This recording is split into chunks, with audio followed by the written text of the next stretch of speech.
Get out of here! Wait a minute. That'll be $1,500.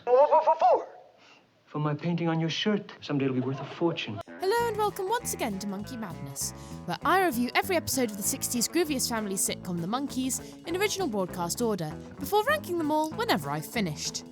Today I'm reviewing Art for Monkeys' Sake. It turns out that Pete has the ability to paint hyper-realistic copies. When he goes to an art museum to look for inspiration, his talents are discovered by a dodgy security guard, who uses him to paint a picture of a painting he plans to steal. Why don't you paint something like this? You're right. When the lads go to look for him, it doesn't go according to plan. Monty Landis is back in his third appearance in the show, I think. It's another great villain role for him.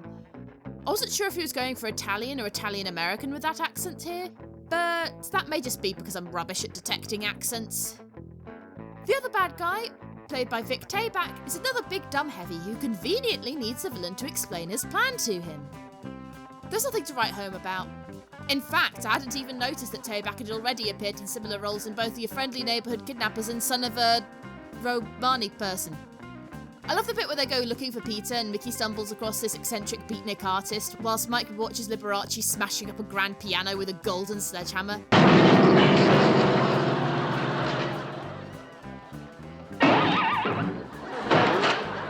It's the kind of random silly things that I like in this show. I love the bit where they break in to put the real painting back too.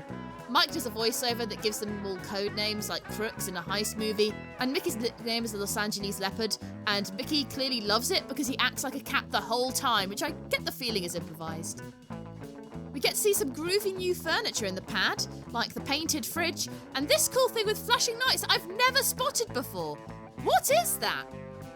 Anyway, the episode climaxes with a fantastic chase romp to Randy Scouse Git, which I have discussed before. It's written by Mickey, it's about a time in London, and it's one of my favourites, with a great clash between the calm and chirpy verses and the boisterous chorus. There are birds out on the sidewalk and a ballet at the door. Why don't you hate who I hate you?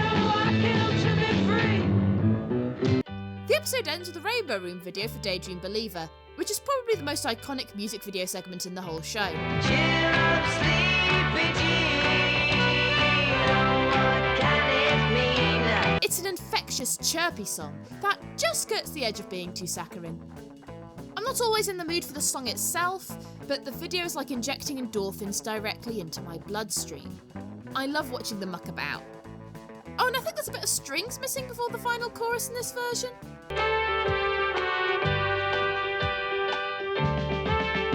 There's often differences between versions of songs in episodes and ones used in the albums, especially if they're sat on for a long time, like Words or You Just May Be the One.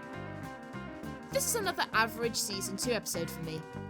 Funnier and weirder than Season 1, and with better musical numbers, but still not one I'd consider putting in my top 10. Have you seen this episode? What did you think of it? Let me know in the comments below. If you want to tip me, you can buy me a coffee on Ko-Fi. Whilst you're there, you can also get a membership for bonus content, including seeing how I make videos just like this. If you want to see me discuss the episode where Mike runs for mayor, you can watch my last Monkees episode review here. See you soon!